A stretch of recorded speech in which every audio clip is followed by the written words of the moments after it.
नमस्कार मित्रांनो, माझं नाव आहे प्रतीक आणि मी तुमच्या सर्वांचं आपल्या यूट्यूब चॅनलवर मनापासून स्वागत करतो।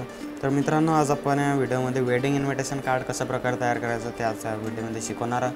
व्हिडिओ आजचा खूप इंटरेस्टिंग झाला आहे। चॅनलवर नवीन असाल तर चॅनलला सबस्क्राईब करा और शेजारील बेल आयकॉनवरती क्लिक करायला विसरू नका, कारण आपण अशाच प्रकारचे बॅनर व व्हिडिओ एडिटिंग रिलेटेड चॅनलवरती व्हिडिओ आणत असतो। चला तर मित्रांनो, जरा वेळ वाया न घालवता सुरुवात करू आपण आपल्या व्हिडिओ।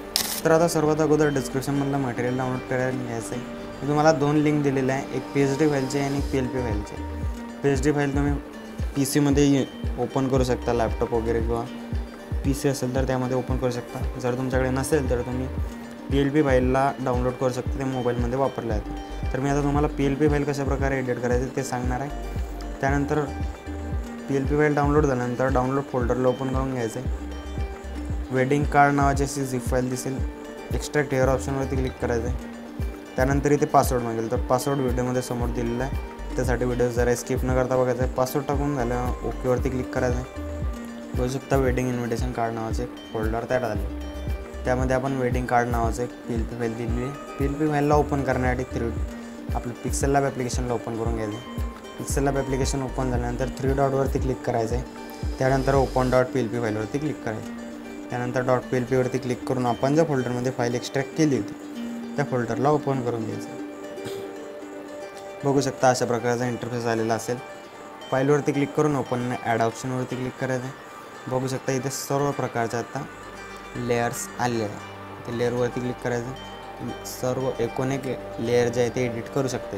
तर आता मी तुम्हाला सांगणार कशा प्रकारे एडिट करायचं। सर्वप्रथम वधूवरांचं नाव चेंज करण्यासाठी तुम्हाला इंडियन फॉन्ट कन्वर्टर नावाचं ॲप्लिकेशन लागेल। या ॲप्लिकेशनची डायरेक्ट डाउनलोड लिंक आपल्या व्हिडिओच्या डिस्क्रिप्शनमध्ये आहे, किंवा ॲप्लिकेशन प्लेस्टोरवरती पण अवेलेबल आहे, तिथून तुम्ही डाउनलोड करू शकता। तर ॲप्लिकेशन ओपन करण्यासाठी तुम्हाला मोबाईलचं इंटरनेट ऑन असणं गरजेचं आहे। ॲप्लिकेशन ओपन झाल्यानंतर अशा प्रकारचं इंटरफेस येईल। इथे AMS to Unicode to AMS India फॉन्टवरती क्लिक करायचं। त्यानंतर इथे टाईप करायचं, काय टाईप करायचं, समजा वधूवरांचं नाव, तर इथे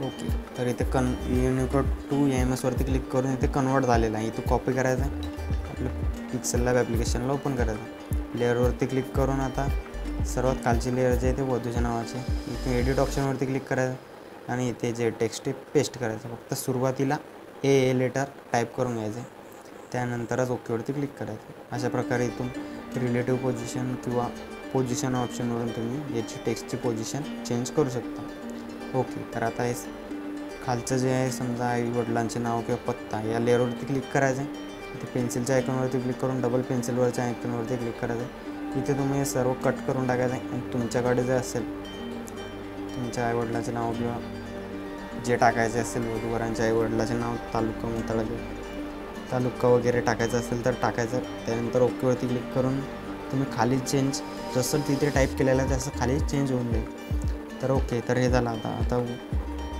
चौकाचं नाव चेंज करायचे असेल तर हे वाली जी लेअर आहे, हे लेअर आहे, या लेअरवरती तुम्ही पण तिथून कॉपी करून घ्यायचं आणि इथे पेस्ट करायचं टेक्स्ट।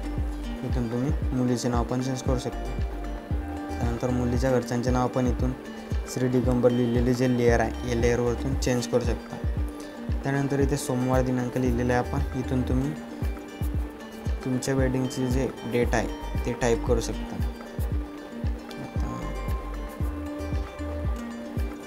बघू शकता अशा प्रकारे खाली चेंजेस होऊन जाईल। आता विवाहस्थळ चेंज करायचं असेल तर इथे मंगलमूर्ती लॉन्सच्या लेअरवरती क्लिक करून एडिट ऑप्शनवरती क्लिक करून इथे तुम्ही अशा प्रकारे एडिट केल्यानंतर खाली पण चेंज होऊन जाईल। याचे रिलेटिव्ह पोझिशनवरती क्लिक करून सेंटर अलाइनमेंट करायचे। तर राहिलं निमंत्रकचं ऑप्शन, तर निमंत्रकमध्ये समस्त जाधव परिवार लिहिलेला आहे, इथे तुम्ही टाईप करून ओके केल्यानंतर खाली पण चेंज होऊन जाईल। यामध्ये काही पण चेंज करायचं असलं तर तुम्ही करू शकता तुमच्या प्रतीने। तर ओके, तर यामध्ये आता बाकी काही चेंज करायची आवश्यकता नाही, मी तुम्हाला सर्व सांगितलेलं आहे डिटेलमध्ये कशा प्रकारे टेक्स्ट वगैरे चेंज करायचे। ओके, तर आता सेव्ह करण्यासाठी 3 डॉटवरती क्लिक करून एक्सपोर्ट इमेज ऑप्शनवरती क्लिक करायचं। डिफॉल्ट आउट ठेवून सेव्ह टू गॅलरी ऑप्शनवरती क्लिक करायचं। याने तुमची पत्रिका फुल HD क्वालिटीमध्ये गॅलरीमध्ये सेव्ह होईल। त्याला थोडंसं लायटरमध्ये नेऊन कलर ग्रेडिंग करायची, त्यामुळे एकदम खतरनाक अशा प्रकारे पत्रिका तयार होईल। तर व्हिडिओ आजचा कसा वाटला कमेंटवरून नक्की सांगायचं मित्रांनो. चॅनलवर नवीन असाल तर चॅनलला सबस्क्राईब करून टाका. भेटूया असे नवीन आणि इंटरेस्टिंग व्हिडिओमध्ये. तोपर्यंत चॅनलवरचे बाकीचे व्हिडिओ बघत राहा आणि एडिटिंग करायला शिका. जय हिंद, जय महाराष्ट्र.